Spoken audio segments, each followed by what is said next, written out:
Hello friends, welcome my YouTube channel government job update. আজ আমি চলে এসেছি কালকের মতো আজকেও একটি জিকে ক্লাসের জন্য। কালকে পার্ট 1 হয়েছিল, আজকে হবে পার্ট 2। মোস্ট ইম্পর্ট্যান্ট জিকে নিয়ে আলোচনা করব।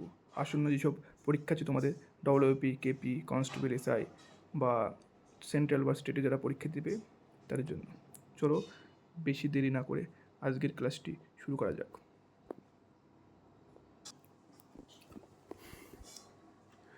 আজকে তোমরা দেখতে পাচ্ছ আজকে 25টি কোশ্চেন আছে। মোস্ট ইম্পর্টেন্ট যেসব কোশ্চেন হতে পারে সামনে আসন্ন পরীক্ষায় যেগুলো আসতে পারে সেই সব কোশ্চেন নিয়ে আলোচনা করব। চলো আজকের ক্লাসের প্রথম কোশ্চেন তোমরা দেখতে পাচ্ছ, ব্যাস সম্মান নিম্নের কোন ক্ষেত্রে প্রদান করা হয়? একটি সম্মান, ব্যাস সম্মান, খুব ইম্পর্টেন্ট একটা কোশ্চেন, বহু পরীক্ষায় এসেছে। বলো এটার অ্যান্সার কী হবে? ব্যাস সম্মান নিম্নের কোন ক্ষেত্রে প্রদান করা হয়? সাহিত্য, চলচ্চিত্র, সঙ্গীত, বিজ্ঞান।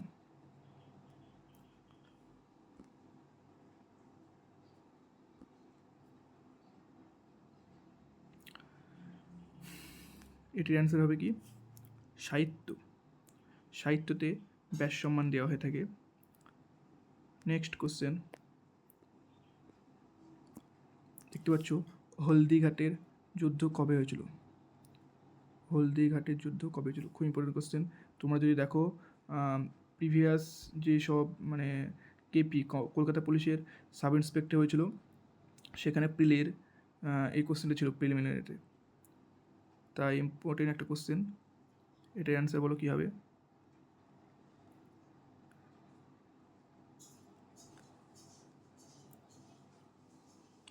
এটার অ্যান্সার হবে 1576। 1576 সালে হলদিঘাটে যুদ্ধ হয়েছিল। নেক্সট কোশ্চেন,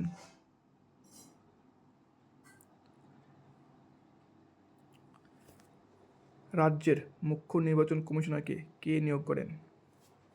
এটা ডব্লিউবিসিএস সময় দেখতে পাবো, ডব্লিউবিসিএসে প্রিভিয়াস ইয়ারে এই কোশ্চেনটি এসেছিল। রাজ্যের মুখ্য নির্বাচন কমিশনারকে কে নিয়োগ করেন? রাষ্ট্রপতি, রাজ্যপাল, হাইকোর্টের প্রধান বিচারপতি না মুখ্য নির্বাচন কমিশনার?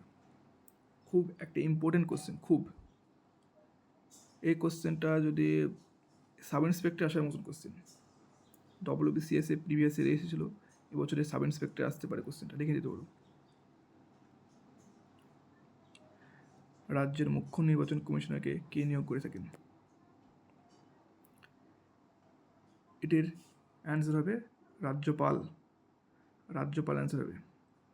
রাজ্যপাল রাজ্যের মুখ্য নির্বাচন কমিশনারকে নিয়োগ করেন, আর যে মুখ্য নির্বাচন কমিশনার থাকে তাকে নিয়োগ করেন কিন্তু রাষ্ট্রপতি।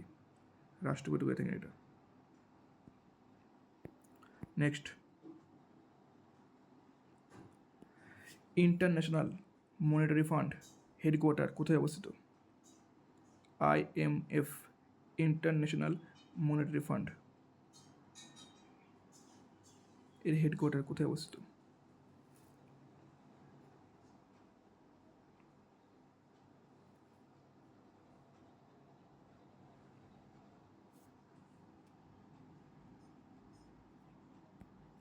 এটির অ্যান্সার হবে ওয়াশিংটন ডিসি। ওয়াশিংটন ডিসিতে IMF এর হেডকোয়ার্টার অবস্থিত। নেক্সট কোশ্চেন, খুব ইম্পর্টেন্ট কোশ্চেন একটা, অনেকে জানে অনেকে জানেন না। ইয়েলো বুক কোন দেশের সরকারি নথি? ইয়েলো বুক, হলুদ বই, কোন দেশের সরকারি নথি? France, Germany, Britain, Netherland. বলো এটার অ্যান্সার কী হবে? ইয়েলো বুক কোন দেশের সরকারি নথি?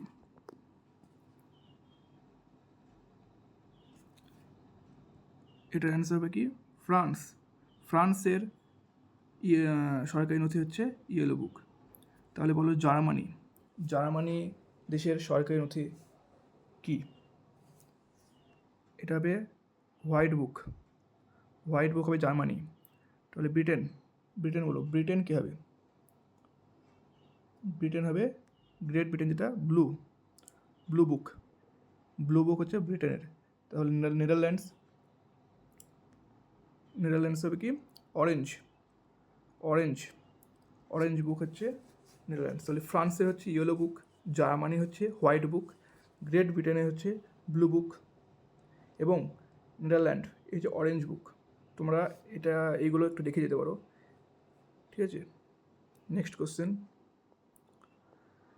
ভারতের প্রথম চটকল কারখানা কোথায় অবস্থিত?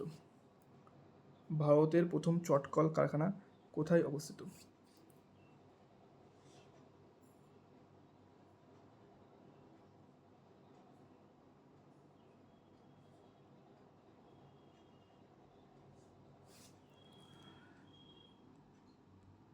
এটার অ্যান্সার হবে রিষ্টায় অবস্থিত ভারতের প্রথম চটকল।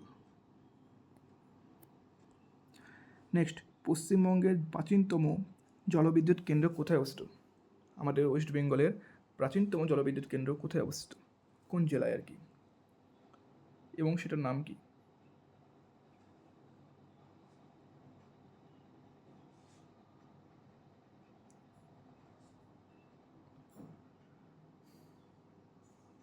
পশ্চিমবঙ্গের প্রাচীনতম জলবিদ্যুৎ কেন্দ্র অবস্থিত, যেটা অ্যান্সার দার্জিলিং হবে।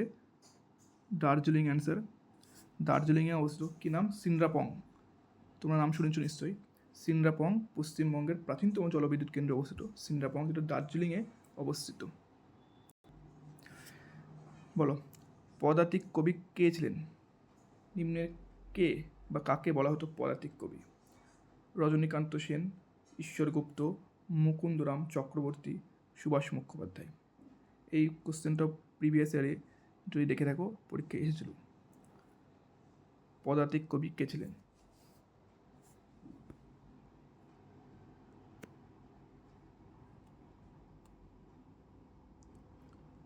এটির অ্যান্সার হবে সুভাষ মুখোপাধ্যায়, কবি সুভাষ মুখোপাধ্যায়, যাকে পদাতিক কবি বলা হয়ে থাকে।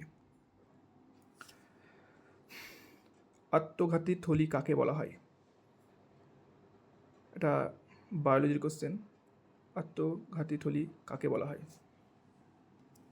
মাইটোকন্ড্রিয়া, রাইবোজোম, লাইসোজোম না গলগি বডি, কোনটা হবে?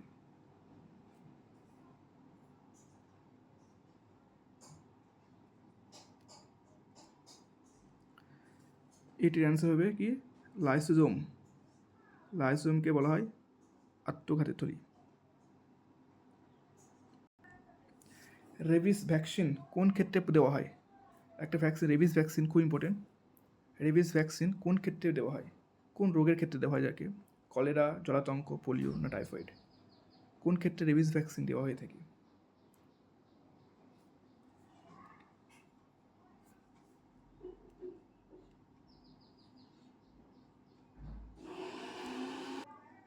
এটির অ্যান্সার হবে কি রেবিস ভ্যাকসিন কোন ক্ষেত্রে হয়ে থাকে? জলাতঙ্ক। জলাতঙ্ক রোগের ক্ষেত্রে রেবিস ভ্যাকসিন দেওয়া হয়ে থাকে। রেবিস ভ্যাকসিন দেওয়া হয়ে থাকে ক্ষেত্রে জলাতঙ্ক, এটা কুকুরে কামড়ালে যে রোগটা হয়। নেক্সট কোশ্চেন, আয়রনের বিশুদ্ধতম রূপ কোনটি? আয়রনের বিশুদ্ধতম রূপ কোনটি? এটার অ্যান্সার কী হবে বলো? Steel, pig iron, cast iron, wrought iron. আয়রনের বিশুদ্ধতম রূপ কোনটি? এটির অ্যান্সার হবে রট আয়রন। Wrought iron. বলো, বৈদ্যুতিক বাটিতে কোন গ্যাস থাকে?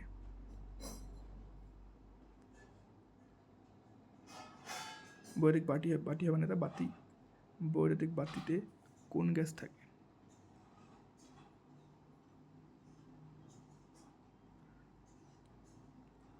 এটার অ্যান্সার হবে নাইট্রোজেন। বলোমিটার দ্বারা কি পরিমাপ করা হয়? বলোমিটার দিয়ে কি পরিমাপ করা হয়?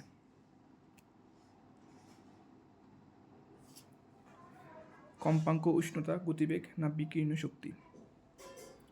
বলোমিটার দ্বারা কি পরিমাপ করা হয়? এটার অ্যান্সার হবে কি বিকীর্ণ শক্তি। বলোমিটার দ্বারা কি পরিমাপ করা হয়? সেটা হচ্ছে বিকীর্ণ শক্তি পরিমাপ করা হয়।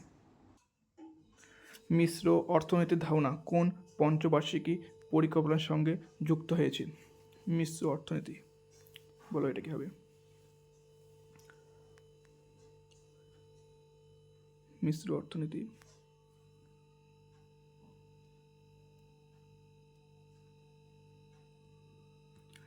এটির অ্যান্সার হবে কি দ্বিতীয় পঞ্চবার্ষিকী পরিকল্পনার দ্বারা এটি যুক্ত হয়েছে। সালটা কারো আছে মনে আছে? কত?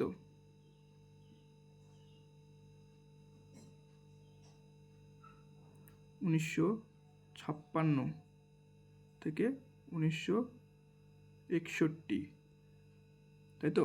দ্বিতীয় পঞ্চবার্ষিকী পরিকল্পনা সাল। প্রশান্তচন্দ্র মহালানবিশের মডেল, যাকে বলা হয় দ্বিতীয় পঞ্চবার্ষিকী পরিকল্পনা, সেখানেই মিশ্র অর্থনীতি ধারণাটি যুক্ত হয়েছে।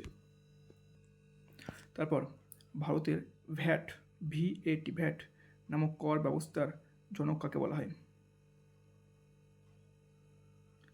যে একটা ভ্যাট, তোমরা জানো সবাই, ভ্যাট একটি কর, সেই কর ব্যবস্থার জনক কাকে বলা হয়?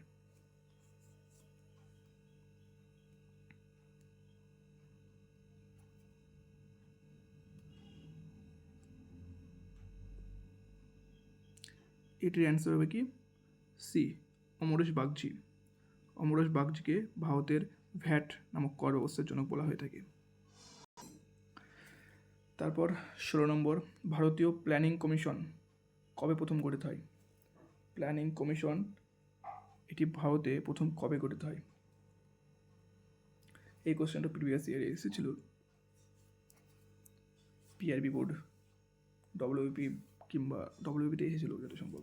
ভারতীয় প্ল্যানিং কমিশন কবে গঠিত হয়েছিল?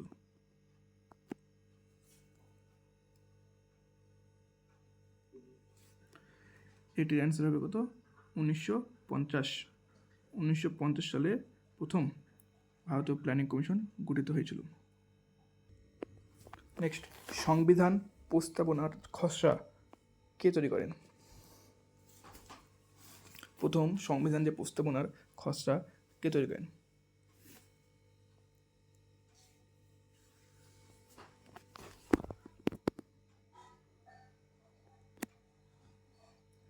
এটার অ্যান্সার হবে পণ্ডিত জওহরলাল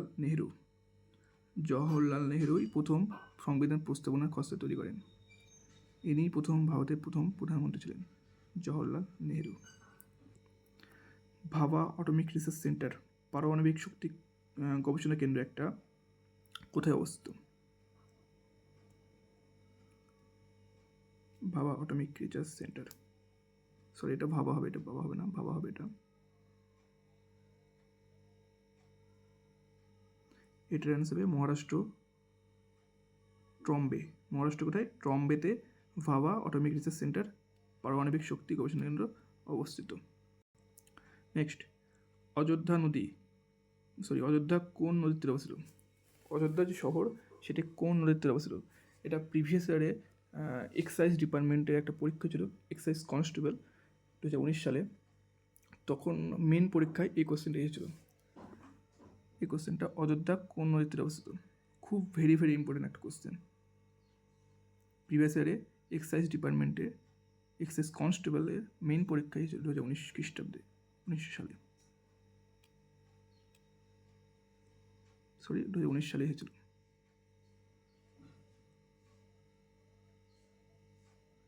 সূর্য নদীতে।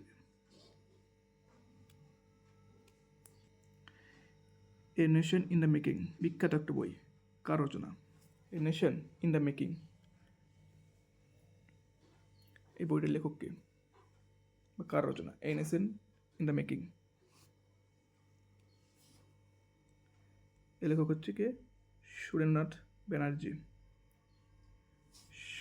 ব্যানার্জি লেখা বই।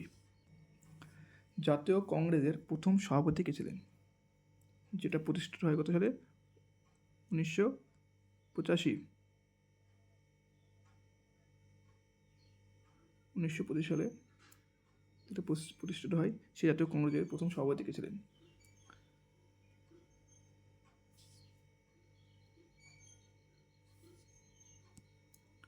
এটির অ্যান্সার হবে উমেশচন্দ্র ব্যানার্জি ছিলেন প্রথম জাতীয় কংগ্রেসের প্রথম সভাপতি।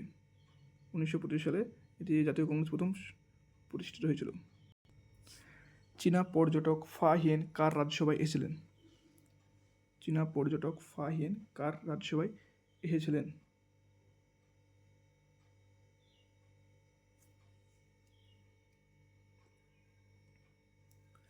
এটির অ্যান্সার হবে কি দ্বিতীয় চন্দ্রগুপ্ত। দ্বিতীয় চন্দ্রগুপ্তর আমলে বা তৃতীয় চন্দ্রগুপ্তের রাজ্যসভায় ফা হিয়েন এসেছিলেন। আর একটা আসে পরীক্ষায় হিউয়েন সাং এসেছিলেন কার সময়? হর্ষবর্ধনের সময় হিউয়েন সাং এসেছিলেন এবং ফা হিয়েন এসেছিলেন দ্বিতীয় চন্দ্রগুপ্তের রাজ্যসভায়। নেক্সট কোয়েশ্চেন, খালসা কে প্রতিষ্ঠা করেন? খালসা কে প্রতিষ্ঠা করেন?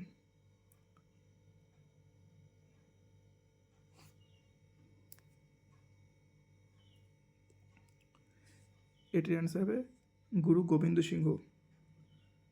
গুরু গোবিন্দ সিংহ যিনি খালসা প্রতিষ্ঠা করে থাকেন। তানসেন সঙ্গীত পুরস্কার কোন রাজ্য প্রদান করে থাকে? তানসেন একটা বিখ্যাত পুরস্কার কোন রাজ্য প্রদান করে থাকে?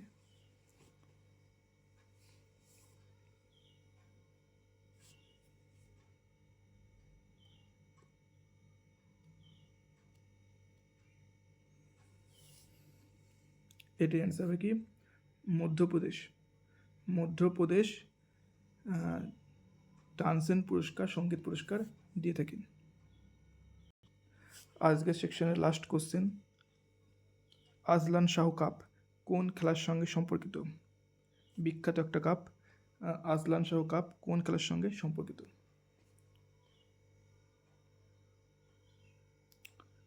হকি, ক্রিকেট, ব্যাডমিন্টন না ভলিবল? আজলান শাহ কাপ কোন খেলার সাথে সম্পর্কিত?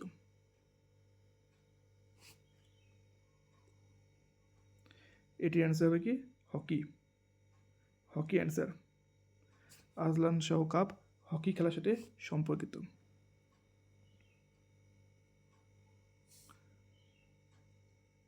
Thank you everyone. সকলে ভালো থেকো, সুস্থ থেকো। আজকে ষষ্ঠীর দিন, সবাই ভালোভাবে কাটুক তোমাদের দুর্গাপুজো, এবছরের দুর্গাপুজো। আর আমার পাশে থেকো। এই ধরনের কোশ্চেন কীরকম লাগে তোমাদের অবশ্যই কমেন্ট করে জানিও। আর প্লিজ আমার চ্যানেলটি সাবস্ক্রাইব করে রাখো এবং লাইক শেয়ার করো তোমার বন্ধুদের সাথে। সামনে পরীক্ষা আছে অনেক, যদি ভালো লেগে থাকে অবশ্যই কমেন্টে জানিও। ধন্যবাদ, সবাই ভালো থেকো।